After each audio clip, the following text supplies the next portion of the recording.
This is Close Encounters. Close Encounters. True stories, real people. Close Encounters on Cross Rhythms. Yes, hello and welcome to Close Encounters with me, Anne Donaldson. My guest today is Matt Parfitt. Welcome, Matt, to Close Encounters. Hi, Anne. It's great to be with you. Thank you so much for this. Matt left his career as a primary school teacher to become a social entrepreneur. And I'm so looking forward to hearing more of your story, Matt. I know you were born in Nottingham and now you're based back in Nottingham. But tell us a little bit about your early years. Yeah, Nottingham's always been home, apart from time out at university and a year out here and there. But yeah, early years, great Christian family. So really loving mum and dad. So off to a strong start there. One brother lived in Nottingham. Dad was actually a Church of England vicar. So moved around a bit, but around Nottingham effectively. My mum was a GP. So yeah, had a really happy childhood and this 2 primary schools, 1 secondary school. So pretty easy, really. So you had good influences in your life from the start. I did. Obviously, friends aren't always good influences, and I certainly liked football, which may or may not have been a good influence. But I had a very good and happy childhood. Feel like I was set up really well for life. Sort of parents are happily married. So yeah, certainly it is not going to be a story of from absolute adversity, look where I've ended up, while at the same time, hopefully have used some of the opportunities that God's given me to take some risks in a different way. Yeah, that's fantastic. So at school, was school good? Did you enjoy it? Were you good at subjects? Yeah, I did pretty well. I think certainly none of my grades held me back, and I certainly really enjoyed sport and football being my number one love. So that was good. And yeah, never any issues with friendships or bullying or anything. So I certainly don't have lots of things that I feel like are holding me back. So I felt like that gave me a platform, so that pretty self-confident by the time I get to 18. I mean, my year out was a year in New Zealand. So enjoyed going the other side of the world and having a year working over there before then coming back to England, and went to university in Manchester. Okay. So regarding, did you attend church as a youngster with your father being a vicar? Yeah, certainly did at that stage. And so would have known all about God from a very early age, familiar with Bible stories, going to church, will have been places like Spring Harvest through the years. And so all of that foundational stuff going into me, and also making some level of decision, as in getting confirmed age 12 or 13, it would have been. But at the same time, through my teenage years, not really living it out, getting distracted. I wouldn't have said that my faith made any difference to my life. And then as I get to, going to church, but then as I get to 18 and suddenly I'm in New Zealand, then I get to make my own choices and realizing that I don't actually believe this stuff enough to stick out. Okay. As in when I was at home, going to church, sticking out would have been saying, I don't want to go to church today. So I was very happy going along to church. While at the same time now it's like most people aren't, then it would have been a weird thing to say I was and didn't have enough conviction or faith at that point to say, that's what I want to do. The same at university when I was there. It would have been not basically fitting in. So fitting in when I was at university meant not going to church. Fitting in when I was at home meant going to church, which effectively meant that I was uncomfortable in both situations because I was like, oh, what do I actually believe myself? And yeah, realizing ultimately that I'm sitting on a fence, trying to be a bit of both, not enjoying either, and realizing really the fence doesn't exist. Either God's real or he's not. So hence looking into it and making a decision about faith post-uni, so age 21. Okay, so can you remember, was that a specific event? Was it a specific decision? Are you one of these people who has a day, a moment when you said, that's it, I'm going to go in, I'm in? Not about this. There will be a specific day about some other decisions in a few minutes when we're talking. But I think it was a gradual process. I did, it wasn't Alpha, but the Alpha equivalent at my parents' church in the sort of summer post-uni. So graduated, left university, would have come back with lots of questions thinking, what do I actually believe myself? And just constantly trying to fit in with everyone else. But what do I think? Because either God's not real, in which case I can go and do whatever I want, don't need to feel guilty about it and just get on with life because it doesn't matter. Or God is real, in which case I need to put him first in my life and stop doing certain things and do more of other things and actually live for him and put him front and center. So realizing that decision needed making, it would have been the summer, autumn of that year.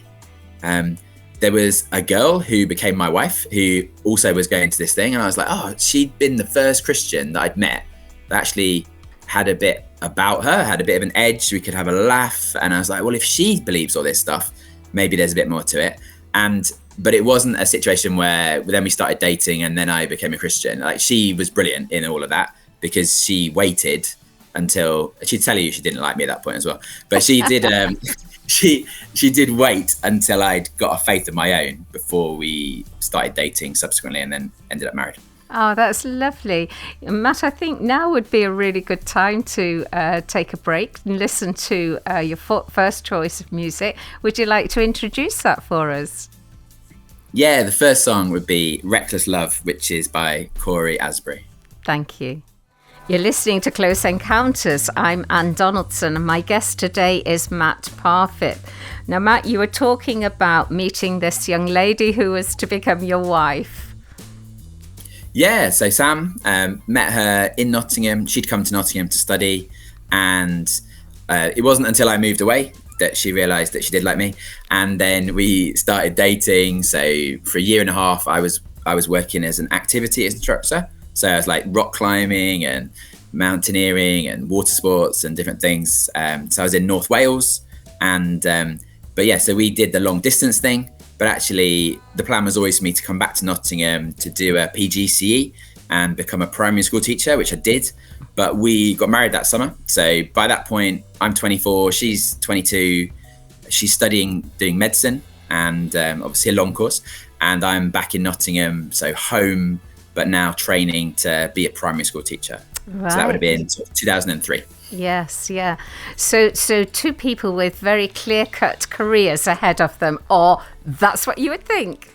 Yeah, that's what you'd think at that point. So yeah, both get jobs. So working as teacher, doctor, and I was teaching year one, which is pretty rare, I think, for men, and teaching in a rough part of town. So I'm already doing my bit, as it were, in terms of doing something nice and meaningful, making a difference.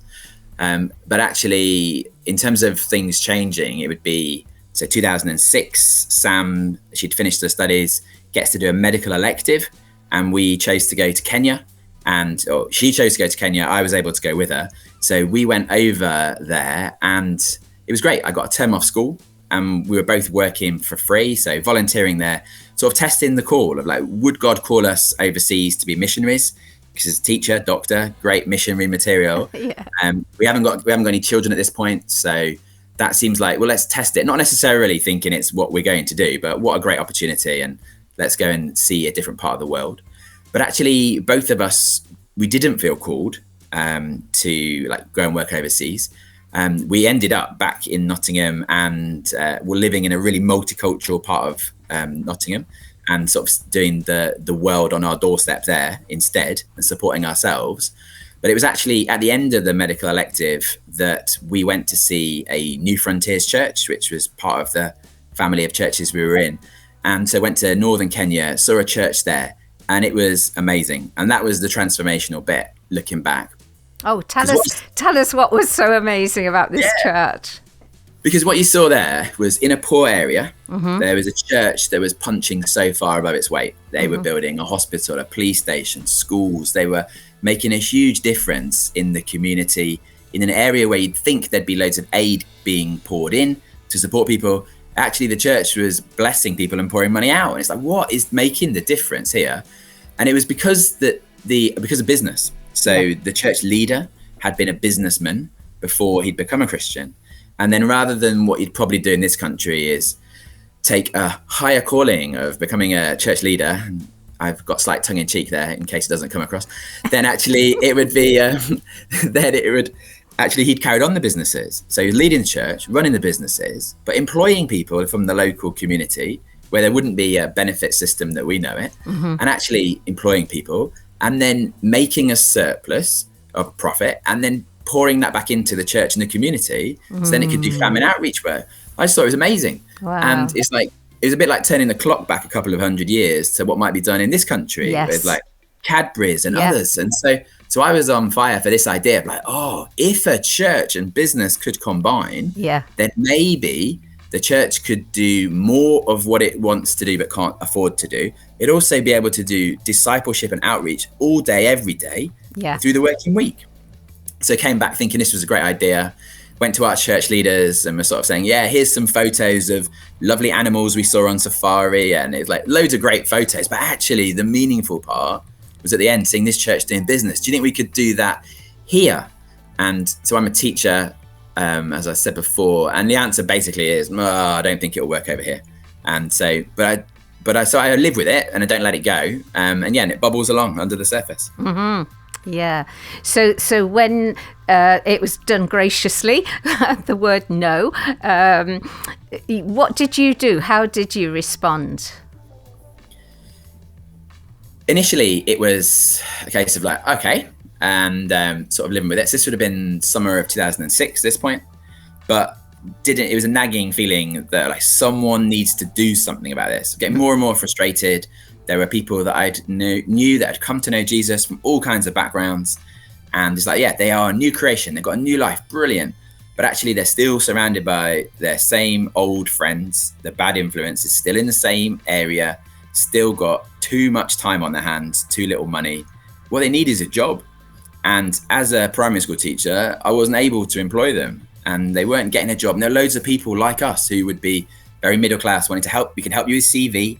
We can help you with interview practice, help you with bus fare. We could buy you a suit. But ultimately, if there's no employers, then no one's going to give them a job. Someone needing to give them a job. And then also, someone needs to work with them to help them keep that job. Yeah. Because actually, there's a reason why they're not employed. And actually supporting people, supportive employment is going to be crucial. So who will be the employers that will give someone a chance that others won't? Who will be the employers that will show grace and demonstrate that to employees when they're maybe not the easiest to employ? So really believing that there is a need for that to exist, getting frustrated with God, which is a dangerous game, clearly. So then there was a time, a specific day I could name in May 2007 in Birmingham at a social action conference, just getting really frustrated with God about this. And like, someone needs to do something about it. Felt like he spoke back saying, right, well, you do it then. So I just said, all right, I will. And that was it. Fantastic. So there's no fleeces that need to go out at this point. There wasn't any weighing that needed to be done. Like my wife was there and I was saying, I think God's saying this. What do you reckon? And she's working as a doctor, so she's earning more than me anyway at this point. So you could say we've bought a cheap house. So we're in a position to actually take a risk. And I think that is important rather than being mortgaged to the hilt. And then what if it doesn't work? Yeah. This is pre-kids. So we're like, well, if we give it a go, we're planning to live off one salary anyway. And let's see what happens. But what it did mean is that Monday morning, I was back into school. Head teacher was, how was your weekend? And I was like, oh, it was really good. And here's this letter, which is completely out of the blue because I was perfectly happy teaching there. And so it's just like a look of shock on his face.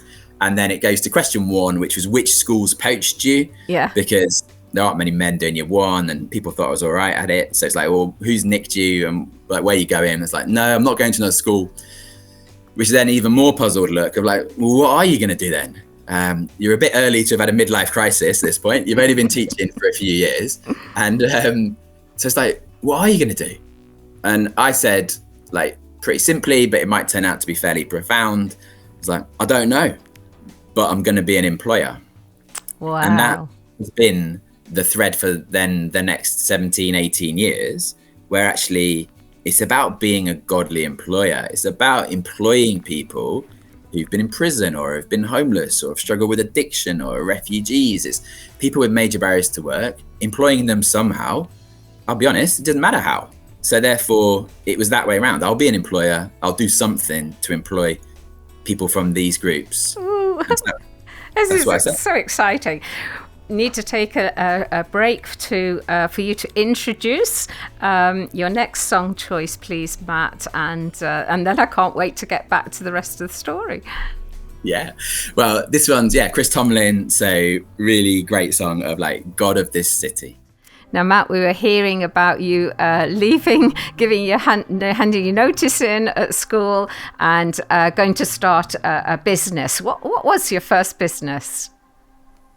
Yeah, the first business was a gardening business, and chose that vehicle effectively because it would mean I could employ people pretty easily. And so I was thinking, how can I employ people as easily as possible? So they end up with, I could cut a hedge, I could cut a lawn, and basically anyone could follow along and could help clear up if it comes to it. And if they don't turn up and if things aren't working, then I could always do it myself and could make it work. Didn't want to start something where, it needed 2 people and rely on someone who might not be 100% reliable. Mm-hmm. So started from those small beginnings, but it grew, and God really blessed it in lots of different ways. So it grew into, I didn't do garden maintenance anymore, but we did landscaping and decking and patios and all sorts of things, and did that for 10 years. And over that 10 years, employed 35-ish, I think, guys. Wow. We also had 3 kids. So I probably worked about 6 or 7 years, like full time. I was part-time dad for a fair bit of that. And that was great, but there was always a feeling of that actually there are people I'm not employing. So I was not employing any single parents because they wouldn't be able to dig from 8 in the morning till 5 in the afternoon or something. I wasn't employing any people in their 50s or 60s who'd been drug addicts and weren't able to do that physical work. And I was only employing physically fit men, let's be honest. And so it's like, actually, I didn't leave teaching to be a gardener. And I've become the bottleneck now because I'm doing the skilled work and the quotes. And it's like, I haven't managed to replace myself. So that sort of, I didn't want to become a gardener. I wanted to be an employer. Yes. Someone needs to do something about this. Someone needs to employ the people I'm not employing, that I can't employ. And again, I thought someone else would have come along by now and be doing that, but they weren't, because the church in Kenya, they had multiple businesses running. So I'd never thought one business would be the solution. It's no silver bullet here, but actually I thought I'd do it first, others would copy, which they didn't. So you can get where I'm headed next, of like feeling frustrated about it, of like someone's got to do something about it, and feeling like, well, if it's gardening is the limiting factor, I could just do something else. But also what happened at the same time, this is beginning of 2017, the feeling of wanting to do it with church had never gone away. Yeah. So I'd always wanted to do it alongside the church, and that's where I'd seen it in the first place. So that was always the dream for me. And obviously church had said, no, it's not the right time for us in 2007. So I'm living with that for 10 years, sort of going in the same direction, hopefully in a not too arrogant way, feeling like I was right all along, but actually wanting like, this is a God thing. I'm sure of it, but I can't force their hand. So I'll just do what I'm called to do. But in beginning of 2017, like after years and years of thinking about it and come up with different ideas, sort of came up with what I would say is an idea about Grace Enterprises, what we do now. And I go to Grace Church. So put this idea and shaped it with Ben, who'd become the church leader at this point. And actually this time round, in a really tumultuous year where it would have been far easier for them to have said no, the elders weighed it and decided it was a God thing and that they were going to do it. So that was a real joy. It brought lots more challenges, because obviously doing something on my own, I can make all the decisions, can make it work, or at least I'm responsible and do things quickly, which would be my natural tendency. Whereas churches and quickly or like taking risks isn't necessarily the natural fit. So that it took a while, but really so grateful to them for like thinking about it, considering about it, and then ultimately going for it. So it was then the autumn of 2017 when Grace Enterprises launched properly. I do remember hearing about it and thinking it sounded amazing. And your first, apart from the gardening now, your first work job was, or first business rather? Yeah. So I stopped the gardening, laid that down because, like I said, it'd become too centered on me. So I stopped that, believing though that we could take the learnings from that about how to employ people who are hard to employ. But actually, if we could run simpler businesses, then it wouldn't have the same sort of single person point of failure and risk, which would also be the restriction on scaling it up and growing, or in the future replicate him. Because by now I'll be saying, look, Grace Enterprises, what we're called to do is, as a church, do more than a food parcel, more than a night shelter, more than a soup run. Of course the church should do relief work. Of course they should. And people are hungry need food, and people who are homeless need somewhere to sleep. But actually we've got to do more than that. I really believe that living life to the full, the life that Jesus has promised people, is not a second food parcel followed by a third, but actually, how can we make a sustainable difference? How can we give people root out of poverty? How can we allow people to thrive and live life to the full? So believing that employment is a really key part of that. And actually, if we could give people a job rather than giving them a food parcel, or a job after a food parcel, maybe people would have an opportunity to work and see their lives transformed. And maybe that discipleship stuff that I was saying at the beginning, I haven't got enough time to do it. Well, all of a sudden we would have enough time, because we'd be working a lot side by side, day in, day out. And so that was a real joy to that with the church. But yeah, choosing a simpler business, we stopped the gardening business, started a cleaning business. So commercial cleaning offices and churches and other buildings in Nottingham.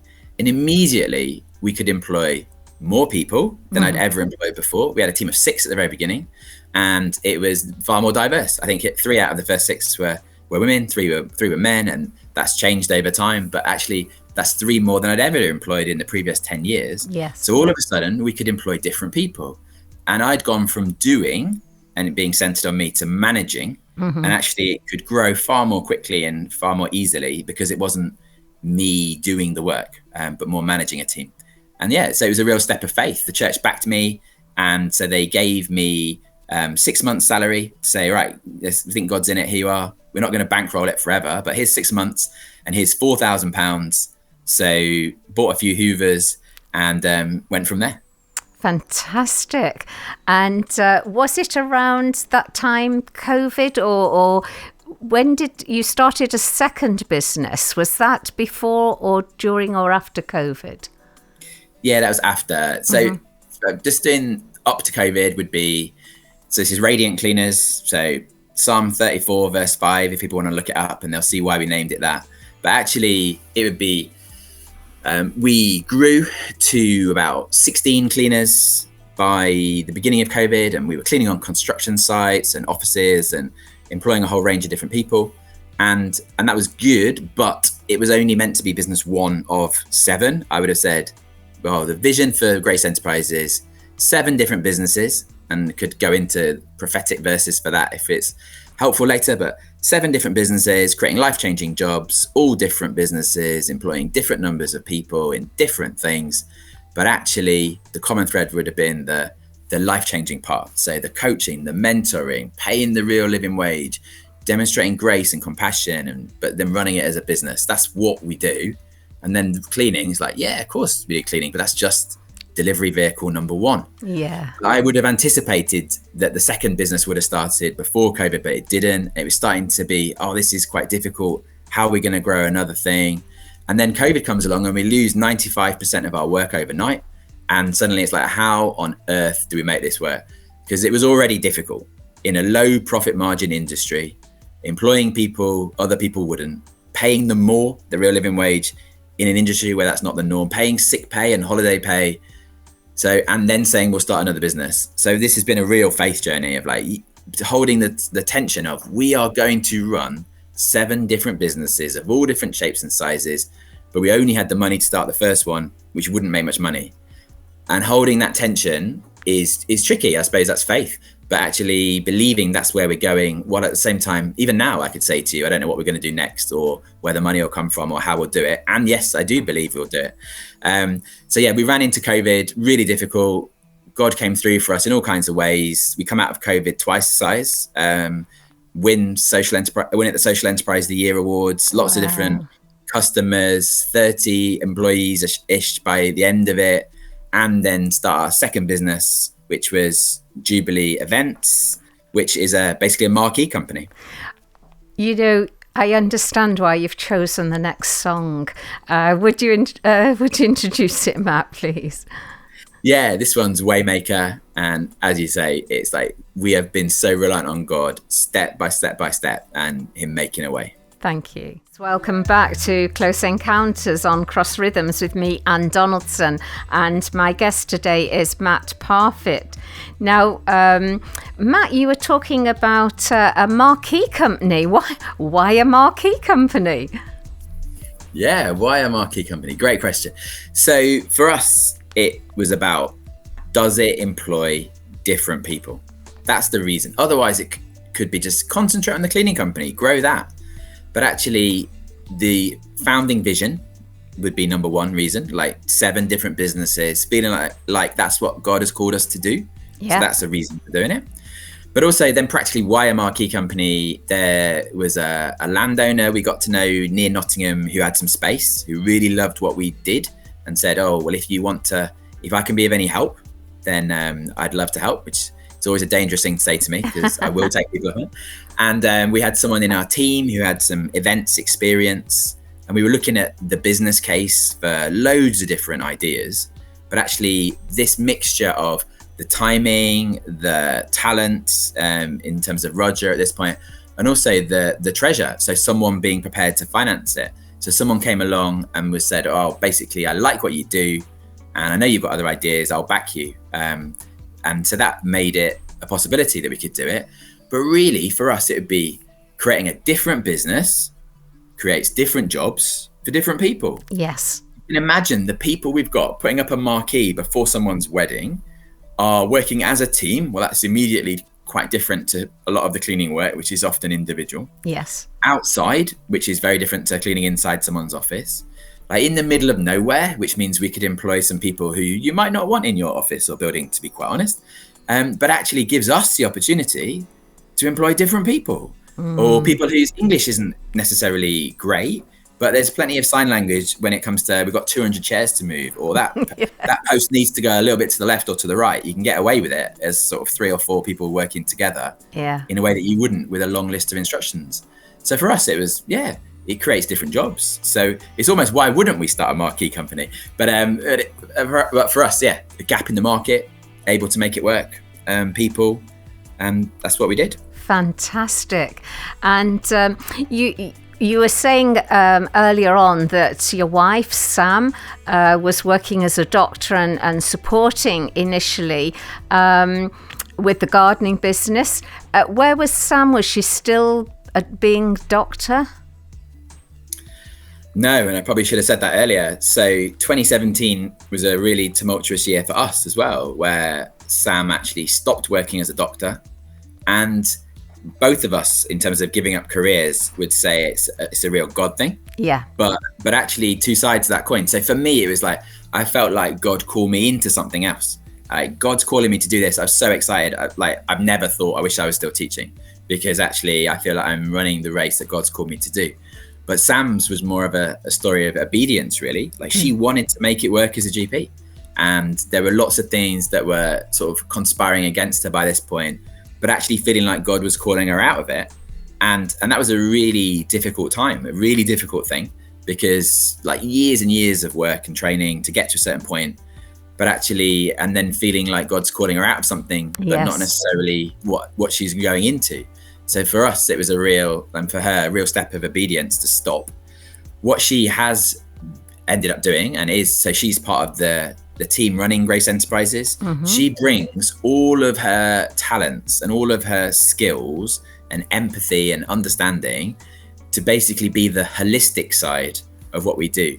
The reason why what we do changes lives is not really because here's a job for someone and they've got a bit more money. Of course, that's good. But actually, the supporting the whole person has been a really crucial part of it, whether it's the way that we run our businesses, the sort of the well-being side of it. She and the team now with Christina, like doing reviews, really supporting people well. Otherwise, I could probably get them a job, whereas Sam and the team keep them in a job and make sure that the job actually changes lives. That's beautiful teamwork. That really complements. God's good, isn't he, when he puts people together? He is, although I wouldn't recommend line managing your wife to anybody. So it was great when Roger took over that responsibility. You started. So now you've got the cleaning business, you've got the marquee business, and then you started business number 3. Yeah. So summer 2023, we started Half the Story, which is a biscuit business. And if people have been following this thread, then either they do or they don't know about the gardening. But with or without that, it's gardening, cleaning, marquees, biscuits. Like, it's a really strange line that people are struggling to follow. And I'd be saying, yeah, there's nothing to do with any of them.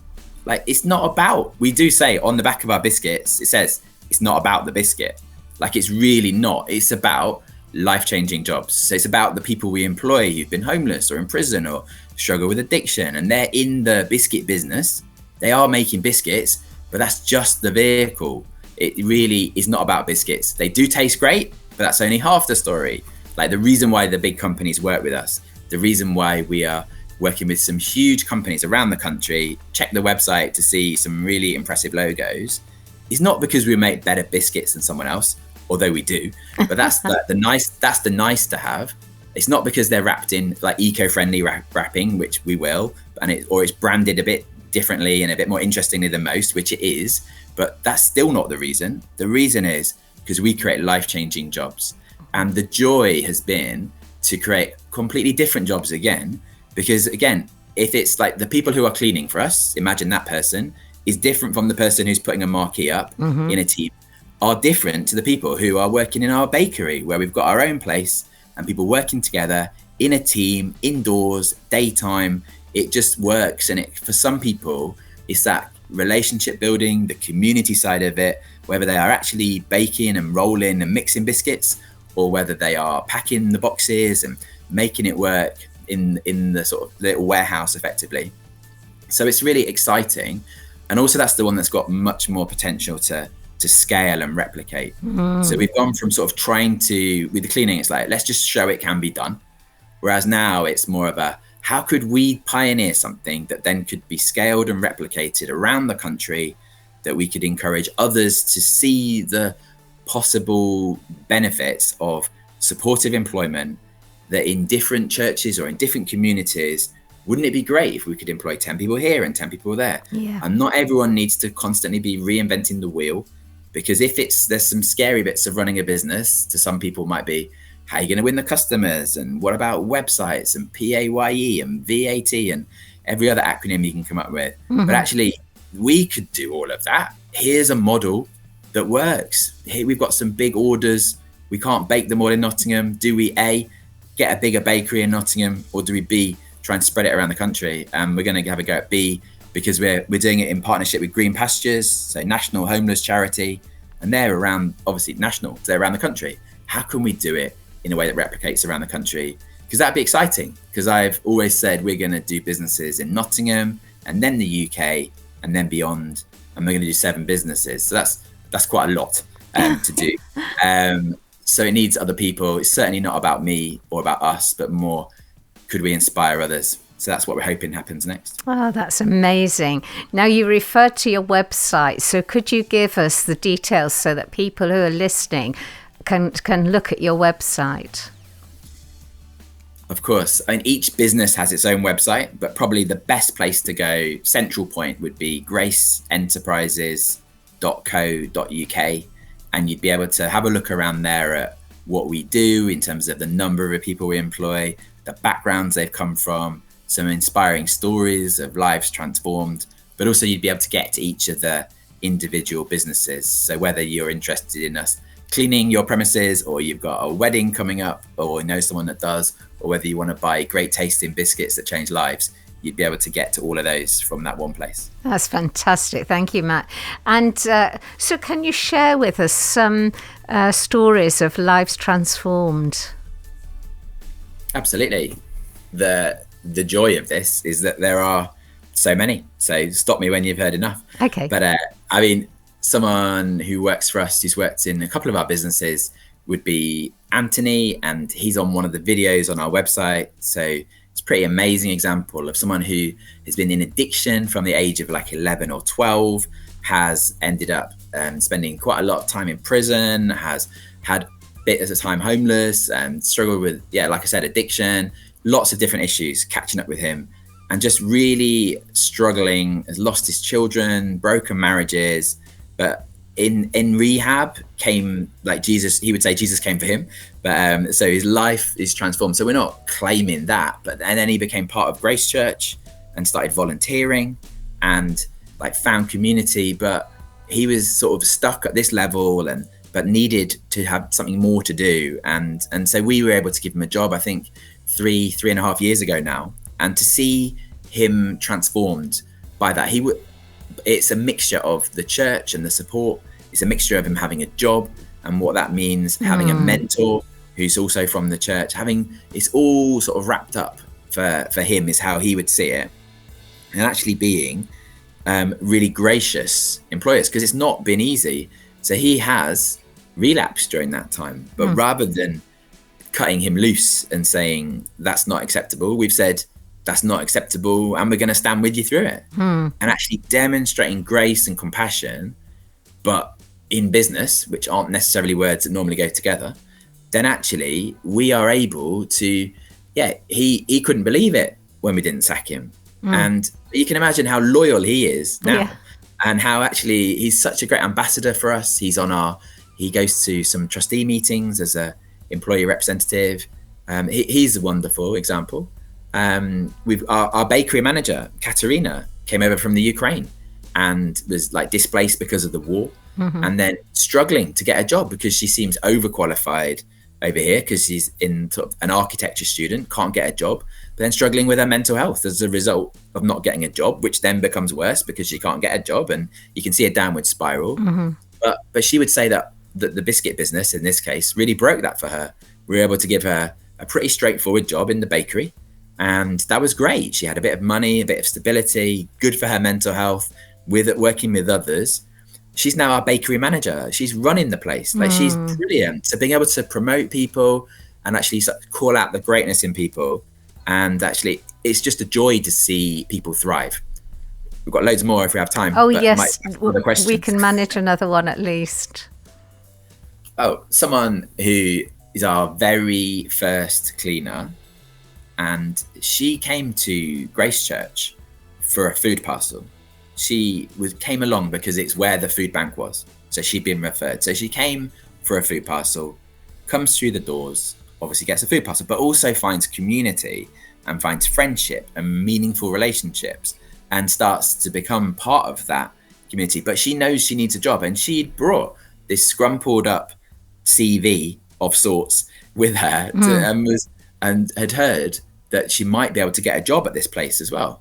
And it's just an aside, but Grace Church is actually in the old job centre in Nottingham. So a 1930s building. And it just so happens it says Ministry of Labour outside, employment exchange, which is a nice touch that God's gone ahead of us by 80 or 90 years and put that in stone. But so the chance that we can actually give her a job. And so I remember meeting her and talking with her, and we gave her an opportunity. And I've sat with her when she's been interviewed on the radio and other things, and her story is harrowing. So the difficulties she has faced through her life are nothing like what my children have faced or that I've faced when I was like, and so she's been quite hard to employ at times, but actually knowing her background, knowing what has gone on, it is amazing to see her life transformed, to see her still working with us 7 years later, to still be part of that team, which has not been easy. Again, lots of grace and compassion, but a really key part of the church community and a massive part of our business. And it's a real joy. For her, I expect we're a destination. I'm not sure she's going anywhere. For most people, though, we're a stepping stone where people come and work for us for 6 months, 9 months, 12 months, and then move on to other jobs. We're not employing people because they're saying, I want to be a cleaner or I want to be a baker necessarily, but actually needing an opportunity, us giving someone an opportunity when others won't. And then if they become more employable as a result and move on, then we, in a completely countercultural way, celebrate losing our best people and start all over again. Beautiful. There's such an energy and such a from you, Matt. It's absolutely beautiful. So what next? Well, I think the next thing will be scaling and growing the biscuit business and replacing myself in that. Because I'll be in my happy place when I've got a blank piece of paper with a few bullet points of like, come up with something that will do something else, that will employ a whole new range of people. And we'll be starting from what is the social need we want to make a difference in, whether that's employing wheelchair users, or is it focused on survivors of modern slavery, or we'll start from there. It will clearly need to have a business case, otherwise it won't be sustainable. We'll need talented people to start it and lead it and run it, but actually there's got to be a gap in the market. All of those things coming together, but creating another life-changing business. It doesn't really matter what we do. We'll do it really well because we need to be excellent. I really can't stand it when Christians run businesses or the church gets involved in stuff and it's naff, to be honest. Or social enterprises. Does that mean you're social but you're not actually very good? Like, we want to be the best. If Jesus ran a cleaning company, if Jesus ran a marquee company, it would be the best. So that's what we aim for. And then actually, but still giving people a chance, providing excellence, changing lives. So we can do that to do something else. I've got quite a few ideas, but I don't think we've got time for them. It's absolutely fantastic. I want to say, thank you so much for your time. Thank you for sharing your story with us. It's been an absolute privilege, Matt, to have you. And we're going to finish with you introducing your final song choice. Yeah, I'll do that. And something I should have said, if this is interesting to you, then we hold open days once a term in Nottingham. So if anyone's interested as a church leader and wants to see why would a church get involved in business, come along. Or if you're running a business and think, why would you want to run a business with a church? Do come along. Like, love to share ideas with you. Fantastic. If it can inspire and encourage others. Thank you.